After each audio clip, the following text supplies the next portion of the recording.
ഇടത് സൈഡിലേക്ക് എത്ര തിരിക്കാൻ പറ്റുമോ അത്രയും പോലെ തന്നെ തിരിച്ചും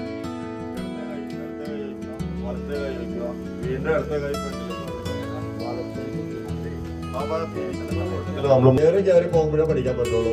ഒന്നായിട്ട് ഒത്തിരി ആളുകൾ വന്നു കഴിഞ്ഞാൽ ചെറിയൊരു തടസ്സം ഉണ്ടാവും. എത്ര തടസ്സം ഉണ്ടെങ്കിലും നമുക്ക് നീന്തൽ പഠിക്കാൻ പറ്റും. ഒഴുക്കില്ല. ഏറ്റവും സുഖമാണ് നീന്തൽ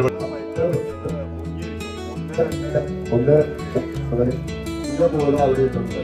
ആ മഞ്ഞ ബോർഡൊന്ന് വായിച്ച് മനസ്സിലാക്കിയിട്ട് മാത്രം പോകാവൂ. ഹലോ ഗായ്സ്,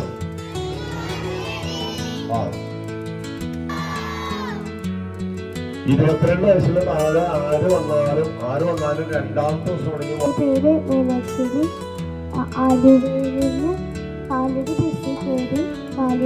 സമയമില്ല. 1-2 ആളുകളെ.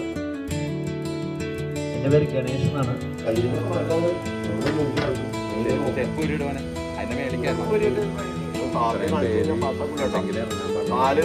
ഇതുപോലെ മടക്കി അടിക്കുന്നത്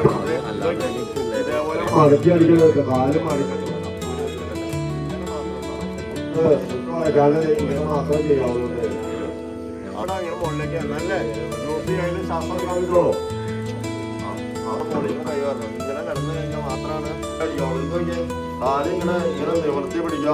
ഇതേപോലെ മാത്രം ഇതേപോലെ മാത്രം മതി. യൂണിയായിരിക്കുക. ഇവനെ അറിയാലോ, ഇവനെ കൃത്യമായിട്ട് അറിയാലോ. കൊച്ചിന് നല്ല കൈകൾക്കണം, നല്ല കൈകൾക്കണം പറയണോ കേട്ടോ.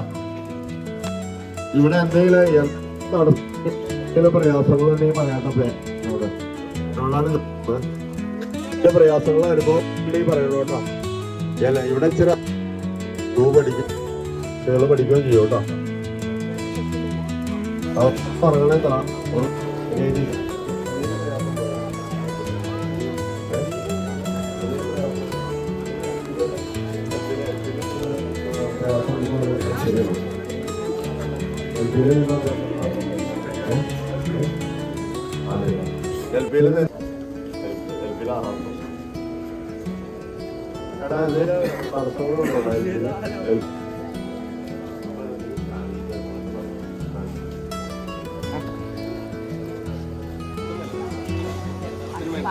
ഒരുപാട് ഒരു വീഡിയോ അയക്കുന്ന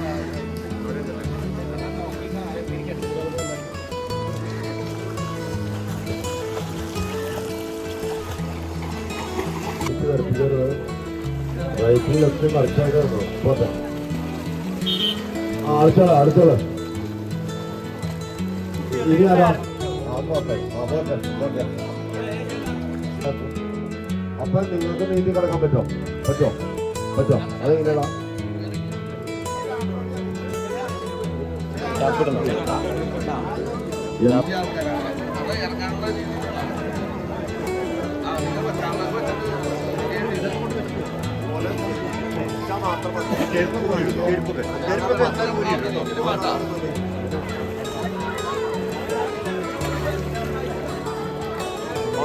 ഓക്കെ സമ്മതിക്കാം. പാസ്സാക്കോളും. കാലിട്ട് അടിക്കാം, കൈയിട്ട് അടിക്കരുത്. കൈ ഒരിക്കലും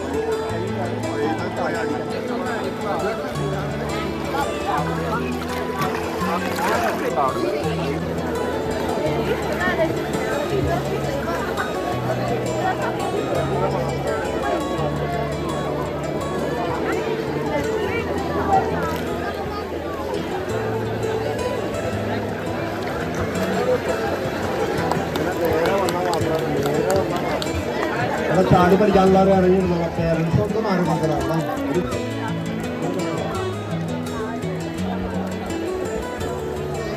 ചില പോലെയാണ് പ്രകീത ഇത് കാല് നമ്മൾ നേരെ വെക്കും. ഇങ്ങനെ നേരെ കാല് നേരെ വെക്കാൻ ചേർത്തുണ്ട്. ഇതേപോലെ കാലും ചേർത്ത് വെക്കും, നേരെ വെച്ചിട്ട് ചേർത്തുന്നു. സമ്മതിച്ചാ ഇനി പറന്ന് കാണിച്ചേട്ടെ വെള്ളത്തിൽ പറന്ന് കാണിച്ചേട്ടെ. ആർക്കൊക്കെ കാണണം? വെള്ളത്തിൽ പറക്കണ ആർക്കൊക്കെ കാണണം?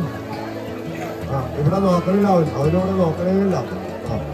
6 വയസ്സിന് 6 വയസ്സോ അതിന്റെ താഴത്തേക്കുള്ള കുട്ടികളെ ഇതിന് ചാടിക്കാൻ വിടരുത്. അവരുടെ പേരൻസിനോടാണ് പറയുന്നത്, ഇതിന് ചാടിക്കാൻ ഡയറക്റ്റ് വിടരുത്.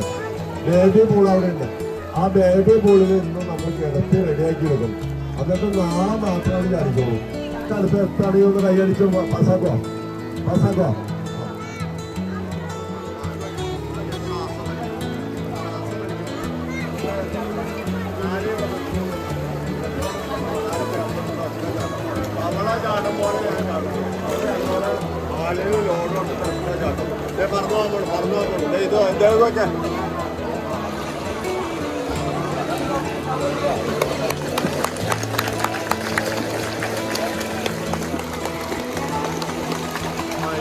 അപ്പുറത്തേക്ക് പറക്കാം. കൈ ഇങ്ങനെ വെള്ളത്തിൻ്റെ ലെവലിൽ നേരെ വെക്കും. ഇങ്ങനെ നേരെ വെക്കും. തല താത്തും ശ്വാസം വലിക്കും പറഞ്ഞില്ല. അപ്പൊ ഞാൻ താന്നൂല. അപ്പുറത്തേക്ക് പറക്കാൻ പോണു. നോക്കിയാട്ടാ.